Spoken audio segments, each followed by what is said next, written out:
Matius, Injil Markus, Injil Lukas, dan Injil Yohanes ya. Jadi Markus itu yang kedua setelah Matius. Jadi Markus pasal yang ke-6. Markus itu dia bukan rasul ya. Markus itu adalah teman rasul. Baik, mari kita lihat ya. Markus pasal 6 ayat 45 sampai ayat 52. Saya baca buat saudara semuanya ya. Demikian bunyinya firman Tuhan ini. Sesudah itu Yesus segera memerintah murid-muridnya naik ke perahu dan berangkat lebih dulu ke seberang, ke Betsaida. Sementara itu ia menyuruh orang banyak pulang.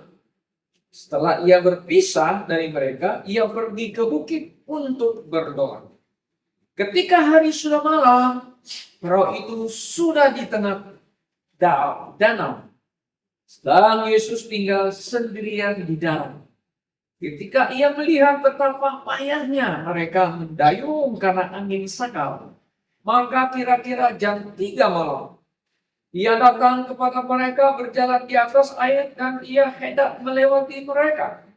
Ketika mereka melihat dia berjalan di atas air, mereka mengira bahwa ia adalah hantu. Lalu mereka berteriak-teriak. Sebab mereka semua melihat dia dan mereka pun sangat terkejut. Tapi segera ia berkata kepada mereka, "Tenanglah, aku ini. Jangan takut." Lalu ia naik ke perahu mendapatkan mereka. Dan angin pun reda. Mereka sangat tercengang dan bingung. Sebab sesudah peristiwa roti itu mereka belum juga mengerti. Dan hati mereka tetap gegir. Demikian pembacaan firman Tuhan hari ini. Nah, teks yang saya ingin disampaikan hari ini atau topik atau tema renungan hari ini diambil dari ayat yang ke-50. Saudara perhatikan yang ke-50. Bahwa mereka semua melihat dia dan mereka pun sangat terkejut. Tetapi segera ia berkata kepada mereka, "Tenanglah, aku ini, aku, jangan takut." Saudara-saudara yang saya kasih dalam Tuhan Yesus Kristus, ada saatnya ya, Yesus yang melayani dan yang berkeliling dari kota ke kota menyampaikan tentang kerajaan Allah, menyampaikan kebenaran dan menyembuhkan rakyat-rakyat atau masyarakat Yahudi yang memiliki penyakit. Tentu Yesus capek ya, sebagai manusia dia bisa rasa capek karena dia manusia sejati. Nah, ada waktu tertentu Yesus harus menyendiri di bukit. Kalau kita di Indonesia ini kalau menyendiri ini kemana? Pergi ke hutan, tempat yang sepi, yang sunyi. Nah, kalau Alkitab itu selalu mengatakan Yesus pergi ke bukit. Jadi kalau dia pergi ke bukit, kita sudah tahu. Artinya suasana di bukit di Israel itu ya tenang, sepi, tidak ada orang bisa mengganggu. Nah, Alkitab menceritakan kepada kita bahwa Yesus pergi ke bukit dan menyuruh orang-orang yang di lain itu pulang ke rumah. Dan juga dia menyuruh murid-muridnya untuk pergi menyeberang ke Betesda. Yesus sendiri pergi ke bukit. Untuk apa? Untuk berdoa. Tentu juga bersekutu dengan atau kepada Allah Bapa. Nah, saudara-saudara, banyak orang bertanya-tanya, kalau Yesus itu adalah Allah atau Yesus itu adalah Tuhan, mengapa Yesus berdoa sendirian, berdoa kepada Allah Bapa yang ada di surga? Dan banyak orang bertanya begitu kan. Kalau ada orang nggak percaya Katanya Tuhanmu. Nah, Tuhanmu Yesus. Kalau dia Allah, kalau dia adalah Tuhan. Kenapa dia berdoa kepada Allah? Kan gitu. Ya enggak? Kenapa? Kenapa dia berdoa? Nah, saudaraku, ya orang gak percaya, dia nggak ngerti. Tidak mengerti siapa Yesus. Tidak mengerti siapa Allah Bapa. Nggak ngerti dia. Kenapa? Karena dia nggak baca Alkitab. Dia nggak belajar Alkitab. Nah, kalau orang yang telah percaya, yang percaya kepada Yesus adalah Tuhan, percaya Yesus adalah Allah, ngerti. Kenapa? Begini, kita bisa mengatakan bahwa Yesus adalah Allah yang menjadi manusia. Benar-benar manusia. Maka itu Yesus yang bisa dilihat, yang bisa disentuh oleh tangan, dia adalah juga Allah. Jadi Yesus memiliki dua natur. Dia adalah Allah yang datang dari surga ke turun ke bumi, dan yang jadi bumi itu Yesus yang bisa dilihat itu adalah manusia. Maka dia mengatakan, aku Allah. Orang Yahudi sudah ngerti. Yesus bilang, I am the Son of God. Maka itu Yesus mengatakan, I am the Son of God. Farisi, Saduki, imam-imam, kamu menghujat Allah, kamu menyamakan dirimu dengan Allah Bapaknya. Nah, mereka sudah ngerti itu. Nah, Yesus berdoa, kau sendirian berdoa dan bersekutu dengan Allah Bapa, karena dia adalah anak Allah. Karena dia sudah mengambil rupa manusia, bahkan dia sudah mengambil sebagai hamba taat kepada kehendak Bapa. Karena dia diputus oleh Bapa untuk melaksanakan semua kehendak Allah Bapa. Karena itulah ada waktunya dia harus pergi berdoa kepada Bapa, bersekutu kepada Allah Bapa. Berdoa apa? Itu membuktikan kepada kita bahwa Yesus ini waktu di bumi dia manusia, maka dia mendengar, dia mau bicara kepada Allah Bapa. Nah, saudara-saudara yang saya kasih dalam Tuhan Yesus, sebenarnya ya Yesus itu telah memberikan teladan yang indah bagi orang-orang percaya, bagi pengikut-pengikutnya. Yesus saja Allah yang menjadi manusia yang lebih hebat dari kita, betul? Nggak, manusia nggak berdosa, ya. Tapi dia ada waktunya perlu sendirian di tempat yang sepi, menyendiri untuk berdoa. Apalagi kita ini manusia, saudara. Memang kita yang telah percaya, yang telah terima Yesus Kristus, kita harus lebih banyak berdoa. Sepatutnya kan begitu kan? Kita harus banyak berdoa kepada Bapa di surga. Berdoa di dalam persekutuan dengan Allah Bapa. Mohon sesuatu, mohon permintaan Bapa melalui siapa? Melalui Yesus Kristus. Harusnya. Kadang-kadang saya pikir, kita ini, manusia ini kadang-kadang kalau nggak ada susah, nggak berdoa. Nah, kalau nggak ada problema, nggak mau berdoa. Tapi kalau udah menghadap problema, baru dia kayu, kacau. Baru mau cari Tuhan, mau berseru kepada Tuhan. Gitu. Ada waktunya kita tinggal di dunia yang penuh dengan apa? Ketidakpastian, penuh pergolakan, penuh dengan kekerasan. Kita perlu ada waktu, perlu sendirian berdoa kepada Bapa. Maka itu Yesus mengatakan, kalau kamu berdoa kepada Bapa, pergi ke kamarmu, bilik kalau bahasa Melayu, bilik ke bilikmu, berdoa kepada Bapa. Nah, perlu kesendirian.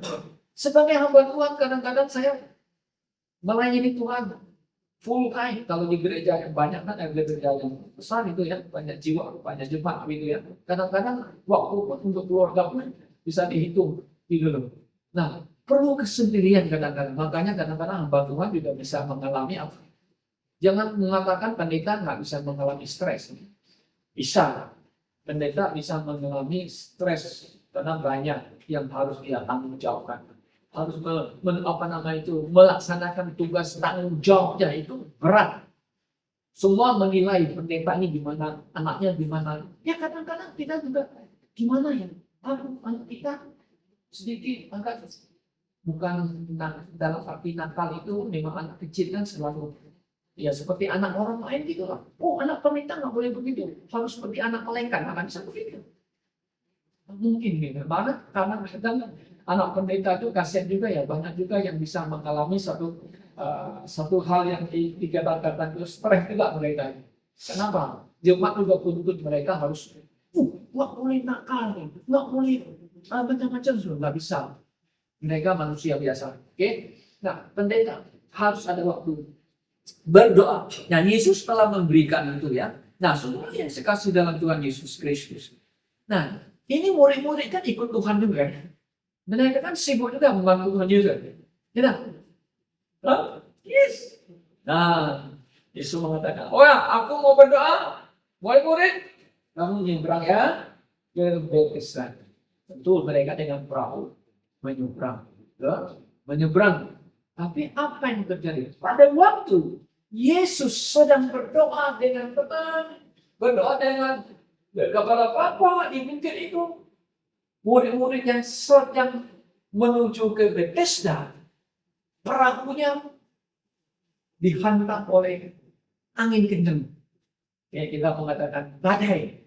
Sehingga mereka mengalami kesusahan, kesulitan, ya kan? Bisa kapalnya, perahunya bisa ke kanan dan kapal mereka sudah mulai kalut atau mati dan sebagainya, saudara-saudara. Di dalam kesepian, kesendirian itu ya, saudara-saudara. Alkitab mengatakan bahwa Yesus tahu keadaan mereka. Murid-murid sedang mengalami masalah. Murid-murid sedang menghadapi masalah. Yesus yang sedang berdoa di bukit kepada Allah Bapa. Yesus tahu. Coba sudah perhatikan di ayat ini. Coba sudah perhatikan ya. Oke.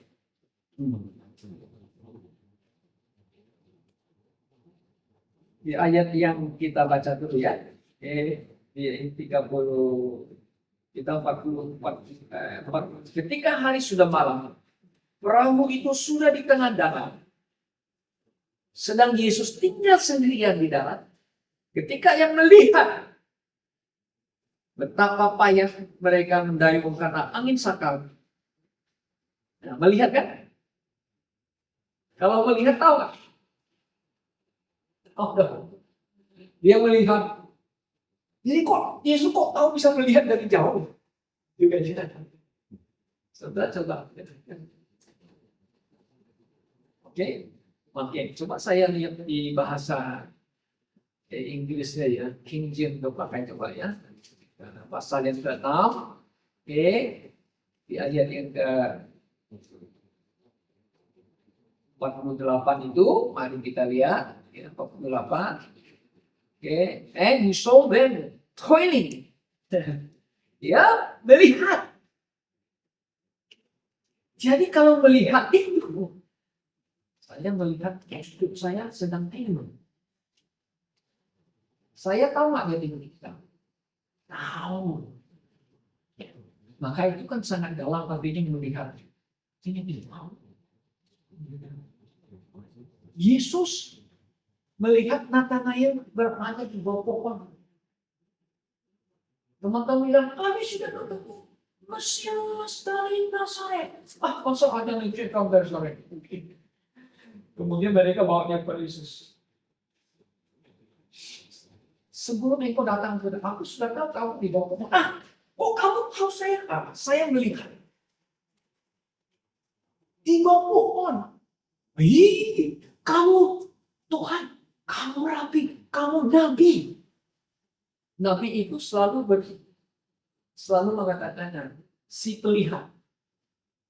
Ya, nabi ya. Dikatakan dari satu si pelihat. Kok kamu tahu saya kehilangan itu keledai ya. Si yang Saul itu keledainya hilang. Kok kamu pelihat?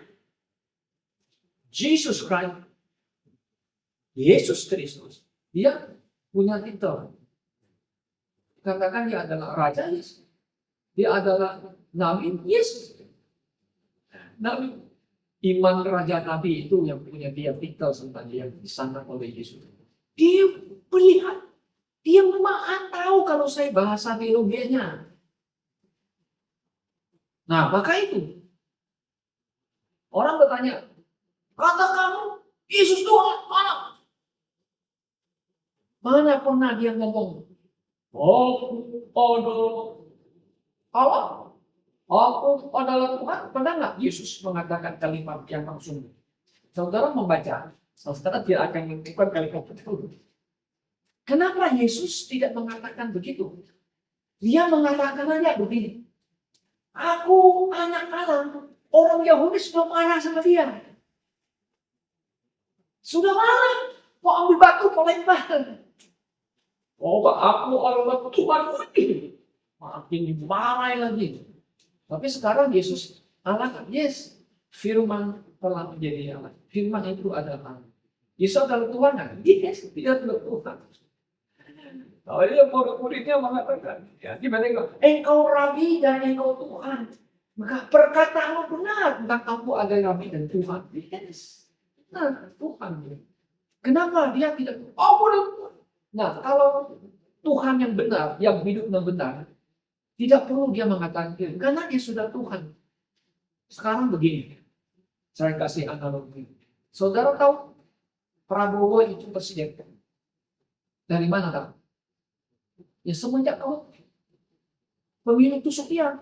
Presiden kan jadi menang presiden kan? Ya kan? Ya kan? Sekalipun dia tidak ngomong aku presiden, dia presiden kan? Iya dong, presiden dong. Masa dia mau pergi jalan-jalan ke cari ke orang-orang yang di kampung. Aku presiden. Ada ngomong gitu nggak ya? Sekali dia masuk, semua orang tahu itu presiden. Paham ya? Nah, ini analogi. Yesus tidak mengatakan, aku Tuhan. Tapi dari ngomongnya, dari cara ekspresinya, dari dia melakukan pujian, dari dia menunjukkan dirinya kepada murid-muridnya, ya itu sudah Allah di Tuhan. Nah, kenapa Anda percaya? Kan begini. Sekalipun dia kita ngomong,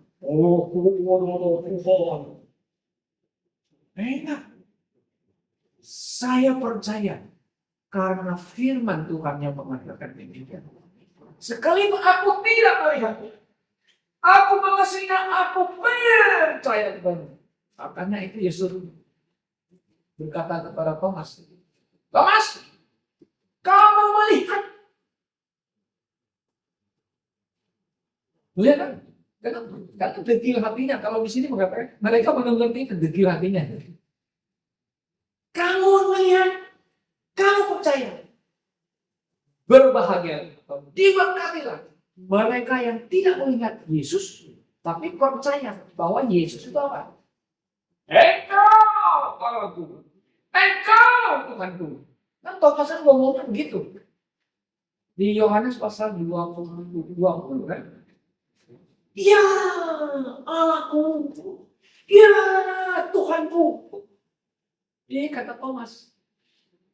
Dan saudara yang saya kasih dalam kondisi.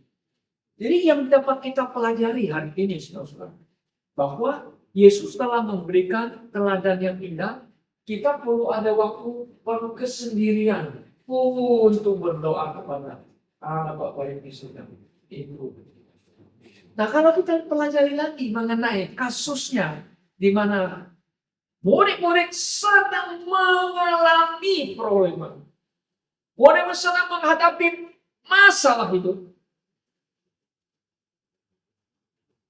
Kalau diaplikasikan kepada kita hari ini, orang-orang percaya kepada Tuhan Yesus yang sedang mengalami masalah, problema hidup, masalah rumah tangga, masalah ekonomi, masalah pekerjaan dan sebagainya.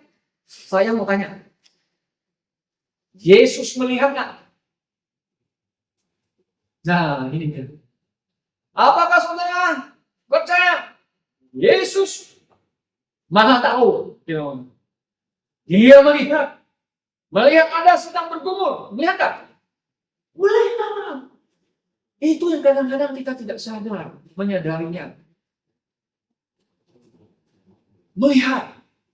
Murid-murid sedang mengalami problem. Yesus melihat mereka sedang menderita dengan susah payah dan takut dan tegang. Saudara-saudara, dia melihat. Yesus melihat kesusahan kita, kesulitan yang sedang kita hadapi. Apakah Allah yang hidup melihat bangsa Israel yang sedang mengalami masalah dari zamannya sampai sekarang? Mereka mau dimusnahkan, mereka mau dihabiskan, mereka mau dihancurkan, dan mereka tersebar ke seluruhnya. Dan sekarang mereka kembali membangun negara. Dan sekarang mereka menghadapi musuh mereka dan sedang berperang. Tuhan tahu. Tuhan tahu dan Tuhan melihat. Kan begitu. Apalagi kita anak-anak Allah. Kita miliknya Tuhan Yesus. Anda sedang mengalami masalah. Tuhan melihat. Tuhan melihat problem Anda. Melihat kesulitan Anda. Karena itulah, saudara-saudara, dia ingin datang. Nah, Yesus melihat mereka dalam kesulitan. Yesus melihat dan datang kepada mereka. Memang Tuhan melihat problema kita, kadang-kadang Tuhan itu tidak langsung menjawab, tidak langsung menolong kita, ya kan? Ada yang memang ada kalanya Tuhan langsung bisa nolong, ada kalanya Tuhan juga tidak langsung. Kenapa ya? Gitu loh. Ada yang langsung, ada yang tidak langsung kan menolong kita. Saudara kasih dalam Tuhan Yesus. Tentu ada maksud Tuhan semua itu kan. Nah, Paulus hamba Tuhan, rasul yang dipilih. Dia hebat bisa menyembuhkan orang kan. Tapi akhir hidupnya masa tuanya. Dia punya penyakit. Dia berdoa kali. Ya Tuhan, angkatlah duri dalam dagingku yang utusan iblis. Kami bilang, Paulus hamba Tuhan, cukuplah kasih karuniaku. Justru dalam kelemahan tubuhmu ini, kuasaku menjadi sempurna. Kuasa Tuhan jadi sempurna dalam tubuh ini. Sempurna dalam arti apa ya? You menanggung semua itu.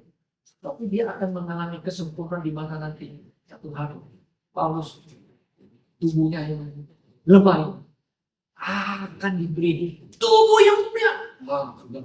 Tubuh yang mulia. Kita semua sama akan menjadi tubuh yang mulia. Yang pernah sakit kanker, yang pernah ditinggal, yang pernah sakit. Tapi akan sempurna ketika tubuh kita ini dirapture, diangkat. Yang sakit kanker sembuh, tiba-tiba ada rapture, diangkat. Dapat tubuh yang hebat, sempurna yang kuasa Tuhan dalam diri kita. Luar biasa ini. Maka itu Paulus mengatakan, aku tidak mau tahu apa, aku hanya mau tahu Yesus dan kuasa kebangkitannya. Efesus pasal 4. Aku mau tahu kuasa kebangkitannya. Dan itu yang kita bisa pelajari. Yesus melihat, Yesus tahu kanan. Tapi di mana sikapmu? Apa engkau hanya mau jadi orang Kristen biasa-biasa saja gitu? Ya, hanya mau take for granted jadi orang Kristen. Nah, kita jangan take for granted. We have to appreciate, to respect. Ya makanya tuh saudara-saudara, banyak orang Kristen nggak paham, nggak ngerti gitu loh. Hari Minggu itu ya hari Tuhan. Harus datang itu kebaktian. Kalau Anda tidak datang, Anda tidak dapat berkat rohani. Tidak akan bertumbuh dengan baik iman Anda. Oh, jangan mengatakan aku telah selamat, aku sendirian di rumah, aku bisa online. Bagus lu bisa online. Kalau lu nggak rutin online gimana? Yang benar adalah kita harus berkumpul sebagai jemaat Tuhan yang hidup dan yang benar. Karena gereja ini adalah penopang kebenaran yang harus memberitakan kebenaran Injil Yesus Kristus. Oke. Nah, kemudian yang kita lihat, Yesus datang kepada murid-muridnya. Dia berjalan di atas air untuk menghampiri murid-murid yang sedang mengalami badai. yang kejam. Ya kan? Setelah dia mau hampiri mereka, dia kan mau lewat kalau mereka. Boleh melihat apa manusia yang sedang berjalan di atas air. Mereka berteriak, itu hantu, hantu, hantu. Yesus berkata, tenang, ini aku. Jangan takut. Banyak kali kita takut hantu daripada takut Tuhan ya. Ya, saudara, kita harus fear God. Nggak usah takut hantu. Hantu itu ada. Banyak orang Kristen, pada teolog yang baptis juga, fundamental juga mereka bilang, there is no hantu, there is no God. The evil spirit itu ada. Hantu itu ada. Mereka roh jahat yang mempunyai manusia yang jahat. Ya kan? Mereka ada di sekitar manusia. Ada sekitar manusia, ada. Memang kita nggak bisa lihat ya. Ada orang bilang, aku pernah melihat hantu. Saya seumur hidup belum pernah lihat hantu. Kalau pintu goyang-goyang, jendela goyang-goyang, pernah lihat. Lihat daun pisang goyang-goyang, katanya ini ada hantu. Kalau Anda yang nggak pernah tinggal di kampung nggak ngerti. Kalau kita tinggal di kampung, desa-desa itu ya, kadang-kadang kita lihat hutan. Kalau mau pergi ke rumah teman jauh, lihat hutan itu. Kadang-kadang kita jalan-jalan kok ada suara dari belakang. Seperti kejar-kejar kita. Ya Pak ya. Kalau di kota sekarang banyak suara mesin mobil lah, motor, itu nggak peduli, nggak apa-apa. Ada hantu pun nggak tahu orang, nggak ada. Karena bunyinya banyak, itu banyak. Kalau kamu di kampung sepi sunyi, yang Anda kita dengar itu adalah bunyi jangkrik dan bunyi suara-suara hantu, bunyi tupai, bunyi dan sebagainya. Anda bisa ini ada hantu. Apalagi ada goyang-goyang, ada hantu. Padahal itu ada burung sitengkan. Hantu. Ada Yesus. Namanya roh jahat. Roh jahat.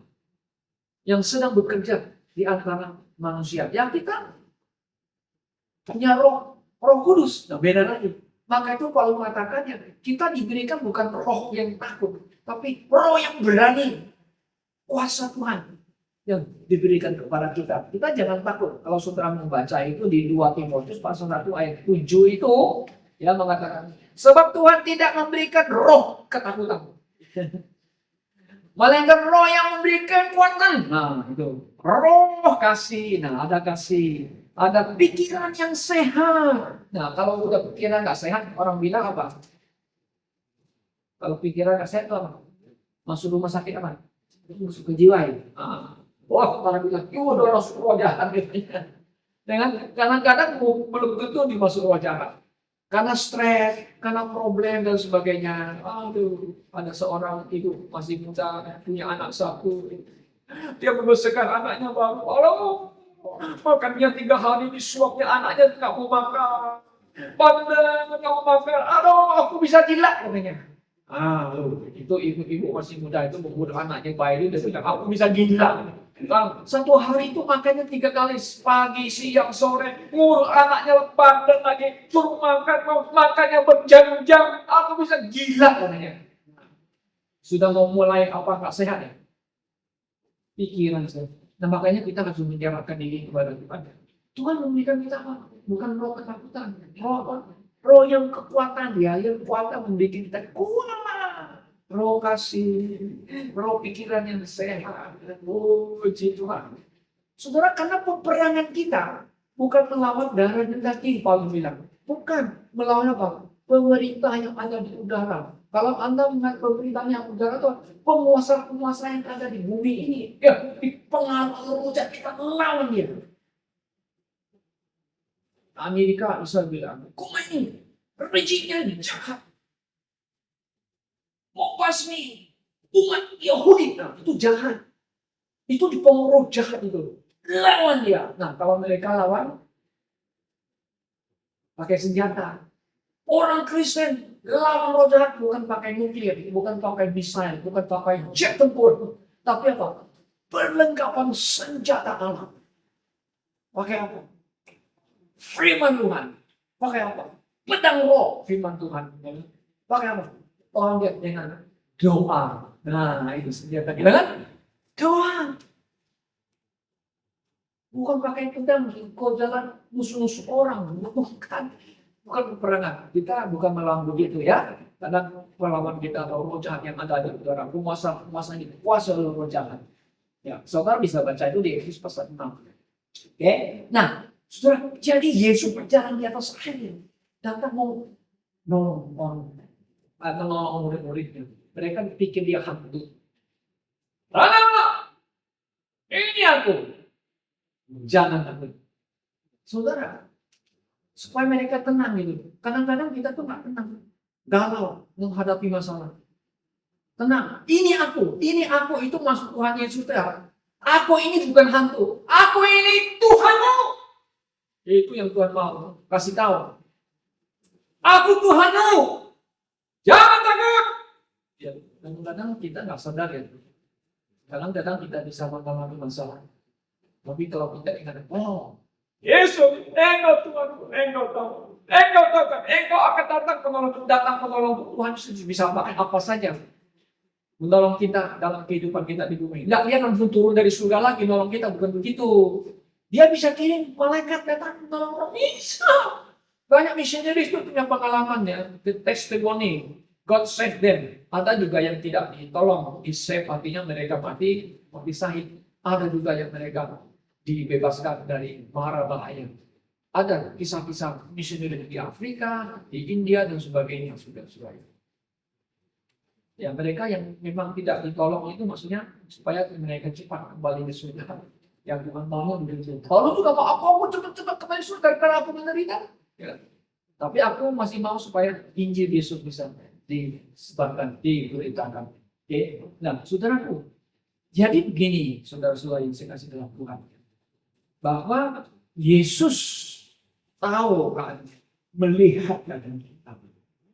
Dia akan membuka jalan bagi kita. Ya, kenapa? Kadang-kadang saudara-saudara, ya hidup kita ini perlu iman kita ini diuji sampai di mana Anda percaya kepada Tuhan. Supaya iman kita diuji makin hari semakin kita kuat menjadi orang percaya dalam menghadapi keadaan dunia ini. Ya, saya kalau mau ceritakan pengalaman saya masih sering ceritakan. Saya pernah di luar kenapa banyak susah itu. Wah, hampir mati. Makan racun kepalanya ayam, hampir mati saya. Tapi nggak mati. Kena demam berdarah. Kritis kalau tidak diisi infus plasma. Terus ini suami ibu bisa mati katanya. Coba. Galau nggak? Kacau nggak? Susah nggak? Iya. Tapi diisi sampai 3 kali. Hidup lagi. Kemudian kena COVID-19. 24 hari di rumah sakit. Setiap hari lihat orang mati. Kapan giliran saya? Di dalam hati saya, saya bisa sembuh. Kalau Tuhan mau, saya bisa sembuh. Saya bisa sembuh. Puji Tuhan, bisa lewati manusia. Sembuh sama sembuh hidup lagi. Orang banyak yang mati. Ada orang pendeta mati. Ada orang yang hebat katanya, yang punya gereja besar. Satu-satu mati. Tapi saya nggak punya gereja banyak. Saya nggak mati. Lalu siapa punya Tuhan yang hebat? Nggak bisa digituin. Memang ada waktunya harus mati. Memang Tuhan mau ambil cepat. Tapi saya dikasih hidup lagi. Ya puji Tuhan. Tapi saya harus terus tetap setia melayani Tuhan. Ya, Tuhan yang telah panggil aku harus tetap setia. Ya. Si Nathan pun pernah mengalami kecelakaan motor, tabrak tanker Pertamina, motor tabrak. Lihat, coba yang kecil tambah yang besar. Siapa yang bisa menang? Menang yang besar. Tapi Nathan bisa hidup. Pakai helm. Hanya motornya yang rusak. Helmnya kena sedikit sini. Kalau nggak pakai helm, kepalanya itu menyok dan mati. Tapi sepupunya yang perempuan naik motor kerja disenggol oleh truk, mati. Orang bertanya, Tuhan Yesus kenapa ini tidak menolong? Nah kalau tanya kepada kita, saya nggak bisa jawab. Nah betul, saya nggak bisa jawab ini. Nah, ini orang yang masih hidup, kemurahan Tuhan, maka ini kita harus bersyukur kepada Tuhan. Kepada Tuhan yang masih hidup di kita ini. Dan ketiga, saudara-saudara, yang kita bisa pelajari di peristiwa ini, bahwa Yesus adalah Tuhan. Dia yang mengendalikan alam ini. Tidak ada sesuatu pun yang akan terjadi tanpa seizin daripada Tuhan kita. Ya kan? Nah, kenapa Israel menyerang Iran?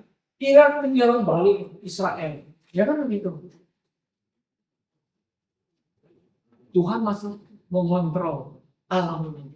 Ya, mengontrol semua pemimpin negara ini. Ya, tinggal satu hari nanti kalau sudah waktu, ya memang Alkitab mengatakan, ya dong, dia akan datang. Sebelum dia datang akan terjadi perang. Bangsa bangkit melawan bangsa.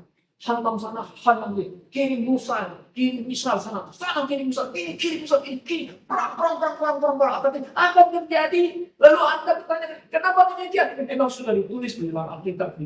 Dan oleh Yesus sendiri mengatakan bahwa dunia ini akan hancur. Dan sebelum kedatangannya akan hancur ini. Akan terjadi perangnya. Betul. Nah, jadi di sini kita pelajari bahwa Yesus yang datang menolong murid-murid bukan hantu. Ain dan Ain yang Tuhan mengatakan, Allah mengatakan namanya kepada Musa. Dia adalah Yesus. Yesus memang di dunia mengatakan,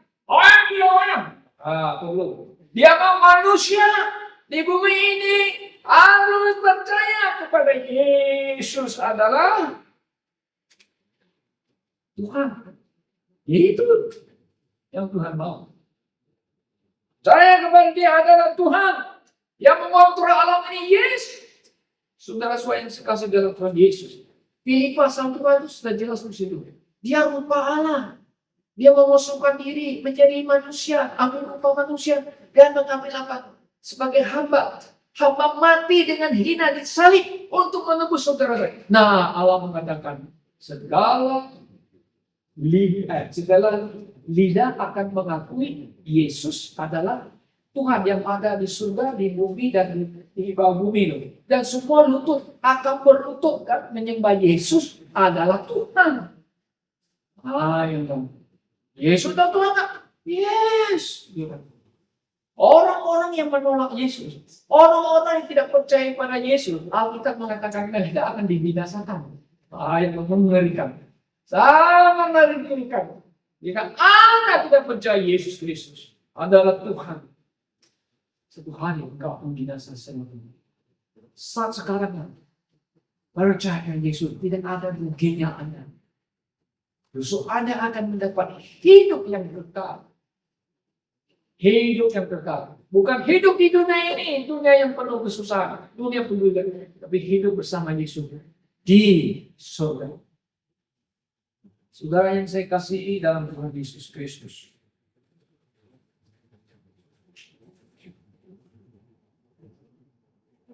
Tuhan kita melihat, dia tahu masalah hidup kita. Dia akan membuka jalan bagi kita untuk menyelesaikan masalah kita. Dan dari kita sendiri harus ada tanggung jawab. Bukan hanya, aku percaya kepada Tuhan, engkau pasti menolong saya. Tapi juga ada action. Kita harus punya andilnya, tanggung jawab kita. Tentu kita percaya, Tuhan, aku tidak sanggup melakukan masalah ini. Engkau sanggup memberi saya kekuatan untuk menghadapi masalah. Maka itu Paulus di dalam Filipi kan, pasal 4 ayat 13. Aku dapat melakukan semua perkara ini di dalam Tuhan yang memberikan aku kekuatan. Puji Tuhan. Nah, saudaraku yang sekasih dalam Tuhan Yesus. Yesus datang kepada murid-muridnya, menunjukkan diri bahwa dia adalah Tuhan mereka yang mengatasi alam ini yang sedang bergejolak. Maka itu setelah mereka melihat, kok badai itu reda? Ini siapa ini? Belum mengerti juga, ngerti hati mereka adalah tidak. Yesus, Tuhan yang berjalan di air itu, Tuhan yang menguasai alam ini. Dia yang berdaulat, yang berkuasa. Saudara-saudara.